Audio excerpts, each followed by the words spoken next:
থেকে শুরু করে সব ডিপার্টমেন্টে স্বৈরাচারের দোষর শুরু হচ্ছে। এই স্বৈরাচারের দৃশ্যমান বিচার দেখতে চাই। সম্মানিত ভাইরা আমার, বিগত 53 বছর যারা দেশকে বিশ্বের দরবারে দুর্নীতির চ্যাম্পিয়ন করেছে, আগামী নির্বাচনে কোন চোরকে বাংলার জনতা দেখতে চায় না ক্ষমতায়। ডাকাত খেপিয়ে চোরকে ক্ষমতায় আনবো না।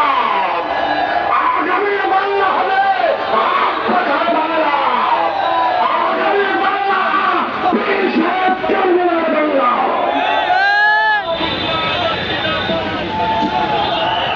সভাপতি বন্ধুগণ, আজকের এই মহাসমাবেশে মানুষের ঢল নেমেছে। আজকের ঢাকার রাজধানীতে মিছিলে মিছিলে প্রকম্পিত হচ্ছে।